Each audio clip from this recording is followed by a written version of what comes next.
Good morning students. मैं वीरेंद्र पांडे 5वीं कक्षा की छात्राओं को पिछली पीरियड में मैंने बताया था प्रथमा पाठ और प्रथम पाठ के प्रश्न संख्या 1 और 2।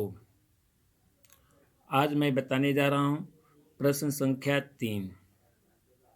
अभ्यास कार्य वर्ण संयोग कीजिए, अर्थात वर्णों का संयोजन कीजिए। किसी भी शब्द में प्रयुक्त वर्णों को जो अलग अलग करके लिखा गया है, उन सभी वर्णों को मिलाकर एक शब्द बनाइए। यहाँ देखेंगे एक ग हल योजक अ योजक ज हल योजक अह, शब्द बना गज। 2 में क हल योजक अ योजक प हल योजक ओ योजक त हल योजक अह, इन सभी वर्णों का संयोजन किए जाने पर शब्द बनता है कपोतः। तीसरा प्रश्न म हल योजक ऋ योजक ग हल योजक अह, इन सभी वर्णों को संयोजन करने पर, सभी ध्वनियों को मिलाकर लिखने पर शब्द बनता है मृग।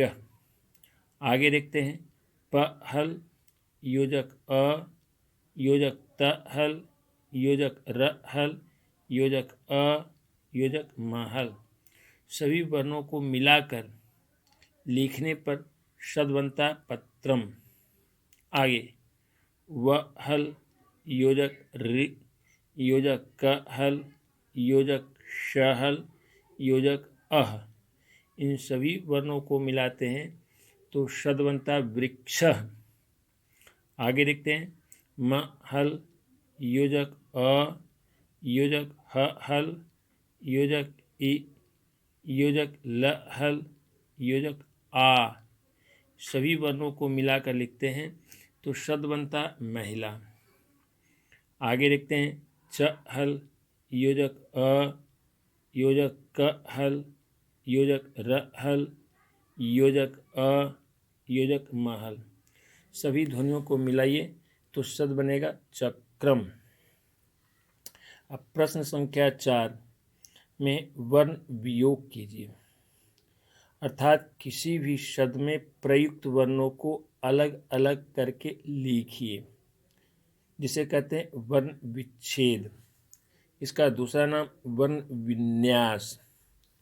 तो वर्ण वियोग या वर्ण विच्छेद या वर्ण विन्यास एक ही है। देखते हैं शब्द देवालय।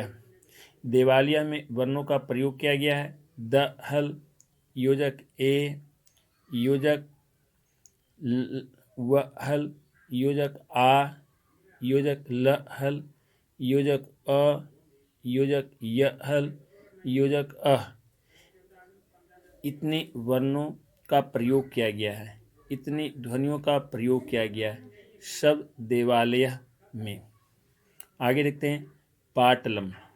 पाटलम में वर्ण प्रयुक्त हैं प हल योजक आ ट योजक ट हल योजक अ योजक ल हल योजक अ योजक म हल, प हल योजक आ योजक ट हल योजक अ योजक ल हल योजक अ योजक म हल, इन सभी वर्णों को मिलाते हैं, सभी ध्वनियों को पुनः मिलाएंगे तो शब्द बनेगा पाटलम। आगे अध्यापिका।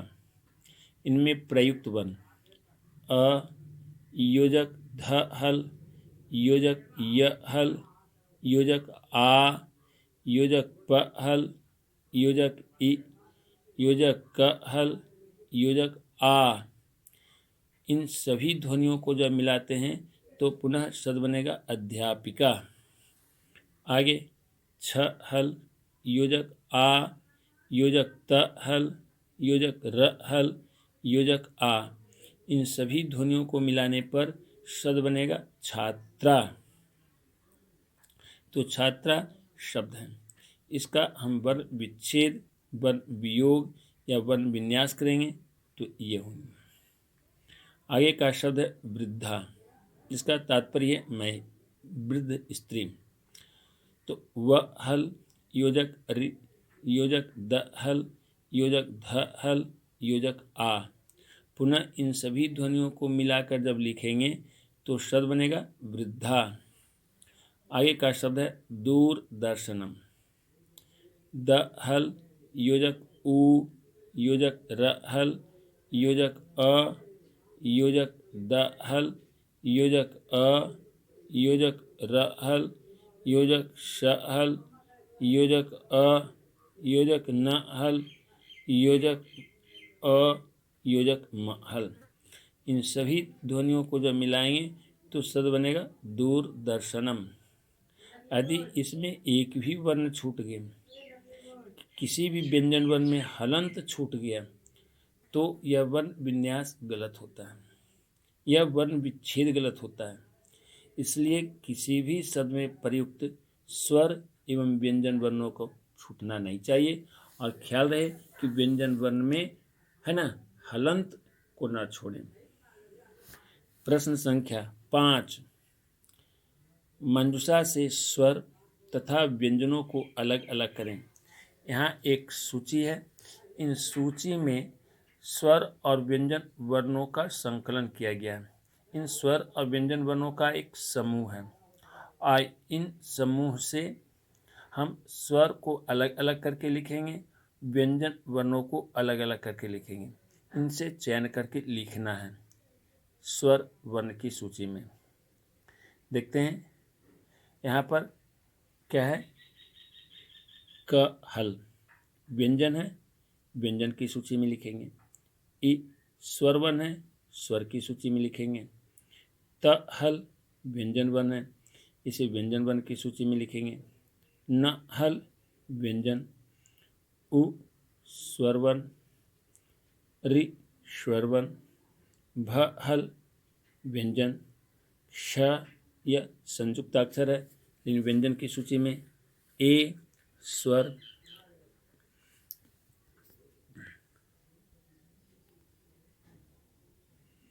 म हल व्यंजन। य हल व्यंजन। अ स्वर। औ स्वर। त्र संयुक्ताक्षर है किंतु व्यंजन की सूची में ही। प हल योजक ठ हल, प हल ठ हल। लृ ये भी स्वर वर्ण है। उ स्वर वर्ण है। छ व्यंजन वर्ण है। ड हल व्यंजन है। ओ स्वर वर्ण है। ग हल व्यंजन वर्ण है। न व्यंजन वर्ण। ध व्यंजन वर्ण। आ स्वर वर्ण। घ व्यंजन। व हल व्यंजन। श व्यंजन हल। ई स्वर वर्ण।